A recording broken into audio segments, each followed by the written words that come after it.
Oh, you are listening to the Great Give Radiothon on WNHH-FM. I'm Babs Rawls-Ivy. This is not Love Babs Love Talk today. You know, usually I'm here spinning records for people, but I'm not doing that today. Today, we're devoting 2 days to helping New Haven's great nonprofits raise money through the Community Foundation for Greater New Haven's Communal Great Give fundraiser. Please join in and donate to New Haven's nonprofits by visiting thegreatgive.org and finding the organizations you'd like to support. We'd love it if you chose to include the radio station in your giving. We are WNHH Radio. You can find it under WNHH or under Online Journalism Project. Please help us keep nonprofit, public interest, community journalism alive in New Haven. I'm Babs Rawls-Ivy. Ratasha Smith is riding shotgun from the Community Foundation. Hello, hello. And up next, right now, is Dr. William Clark from Career Resources. Hey. Hey, how you? I'm good. How are you? I'm all right. So tell me about Career Resources and why should people give money to y'all? So Career Resources is a nonprofit based out of Bridgeport, Connecticut. We help job seekers find jobs and we prepare them for the world of work.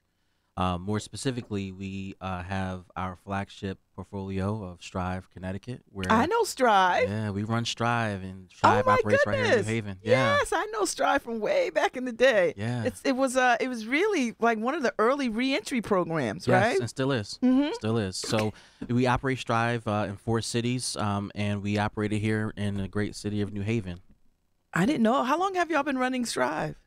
For 20 years or so. 20 years? Yeah. Oh, so y'all from the very beginning? From the very beginning. Oh, you know, Connecticut. you're right. I have forgot about that little bit. I remember the Latino brother that was here who was running it in New Haven. Yeah.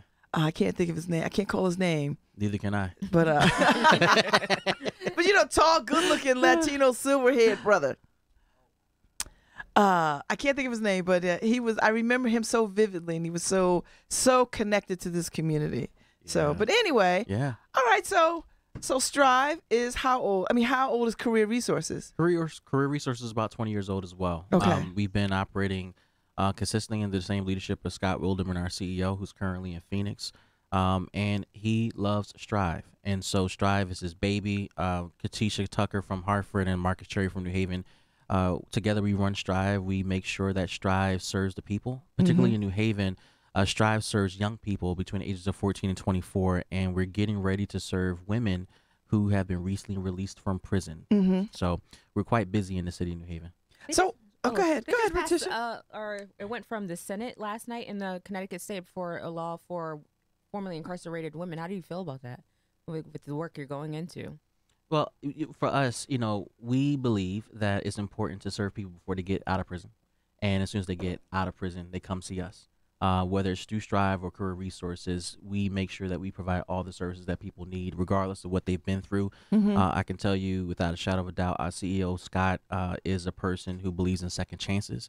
He puts his money where his mouth is. He invests a lot of money in that. But more importantly, he hires people and gives them a second chance. So See, that's the key part, I think. So he doesn't play.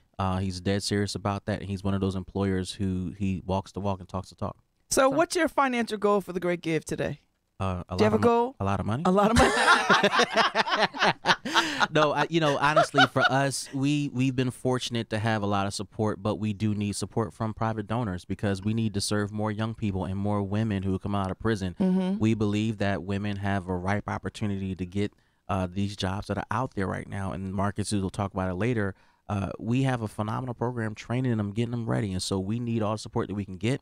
We believe that women, particularly those who we're going to serve, will stand the best opportunity of finding those great jobs if they are connected to internship opportunities, particularly if a woman just comes out of prison and she doesn't have a job, she doesn't have income, and she has a couple of children, and she can easily get a job, right, going to McDonald's or Wendy's or wherever.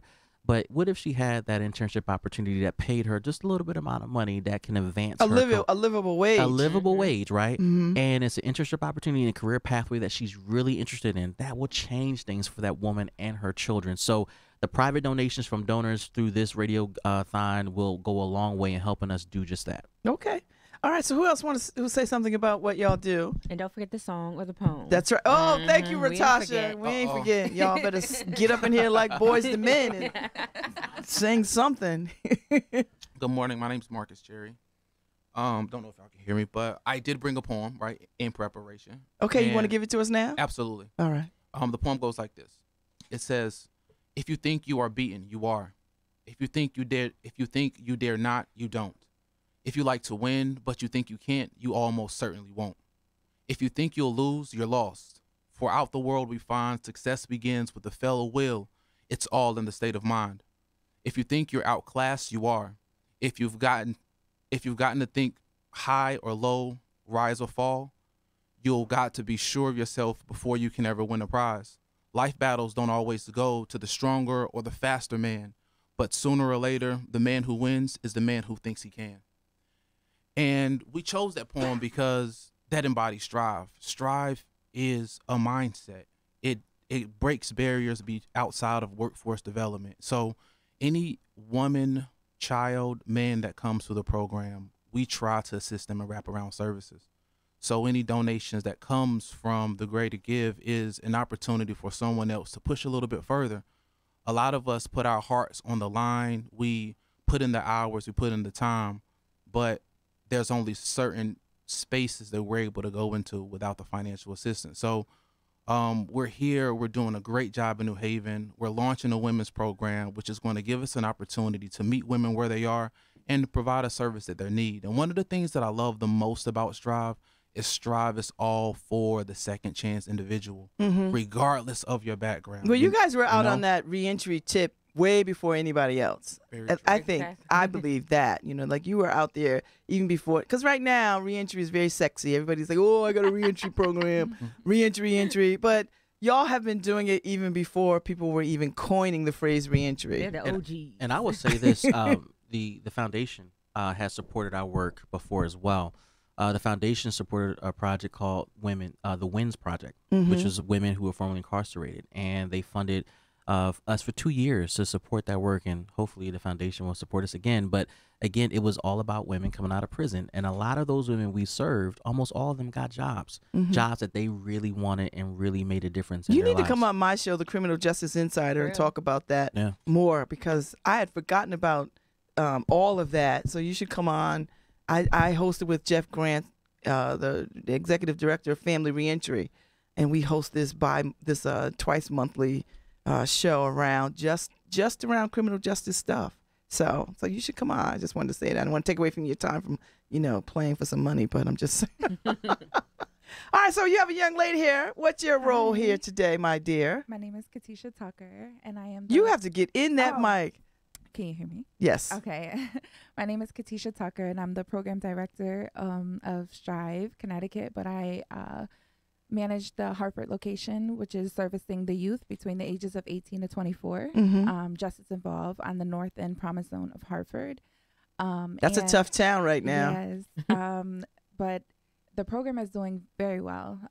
We have been able to service or graduate about 65 participants since we launched in March of 2017. And the placement between the career pathways that we have aligned for them, which is construction, manufacturing, culinary, and customer service, retail sales, all of them have gone into either some kind of post-secondary education or some kind of job placement, internships, and our main focus is to, like you said, provide wraparound services for them. So our case managers work one-on-one with them. I feel like that's very important for the youth, no matter where we are. And recently, we've been doing a lot of networking across Connecticut for all of our Strive sites, working with New Haven to do National Day of Service, which is, community service, giving back to the communities that we serve. One of the things that we did last year was we partnered up with one of the schools on the north end of Hartford just to do a book bag giveaway. Strive came out and served food for the community. A lot of the parents offered a career bus, which they could go on to be able to look for jobs, apply for jobs, gather information that they needed, and just promote Strive as a network together. Because, yes, we do have New Haven location, we have Bridgeport, we have Waterbury, we have Hartford, but we want to look at it as it's one. We're one network in Connecticut. Oh, So okay. Yeah, and Babs, let me just echo that point. I think for those who are thinking about donating their resources, one, we are always thankful for people who give. But one of the things I want to stress is that when Career Resources and Strive comes on this station or this radio, we want to make sure people know that we are a very strong institution, right? We have the support around the state to run these Strive programs. We're not just a fly-by-night program who tries to help people and really don't know how to do it. We're skilled. We know what we're doing. But we've grown tremendously, and got to shout out Scott for what he's done to grow this program. Yeah. And I think that if you're given to Career Resources, if you're given to Strive, any of our programs at Career Resources, you're going to have ample staff who cares and who knows how to get the job done. So before we let you go, walk us through a typical day at a Strive commitment. Like when people show up, what happens to them? So I'll let Marcus and Katisha address that, but let me kind of give a broader view of that. Once you decide to come into Strive, we do an assessment to determine what services you need. We also do an assessment to determine what your reading and math skills are. Oh, okay. And we jump into the Strive training. But then the last piece I'll say, and then I'll turn it over to Marcus and Katisha, is, as Katisha noted, we do wraparound services. So we don't let you go, right? And the rumor is, and don't y'all tell anybody about this rumor, but the rumor is once a part of Strive, always a part of Strive, right? You can go through Strive today, and 5 years from now, walk into any of our offices around this state or around this country and still get services. But I'll let these fine folks tell you what a normal day of Strive is like for our young adults. All right. So a regular day for And you have to be quick because we run out of time. a super basic day is we simply just have a conversation and meet the youth where they are. One of the things we're realizing is that sometimes the expectation is too high.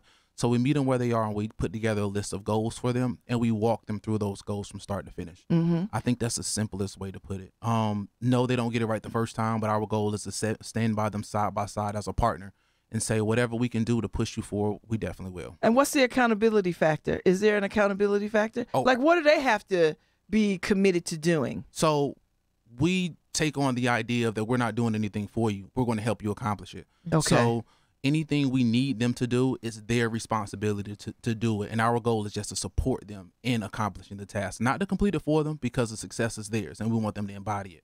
So we have to hold them accountable to say, listen, we need you to do X, Y, and Z. And if not, come back and talk to us so we can figure out a different approach. I love that. That's good. So there's also we get a lot of pushback about what everyone has known Strive to be. So I just want to reiterate that we do a lot of positive youth development, and our models are for giving back or feeding into them positivity. So we encourage more than anything. So you need a resume, we're going to encourage you to use your everyday skills to put on your resume if you haven't had a long history of jobs, or working in the employment field.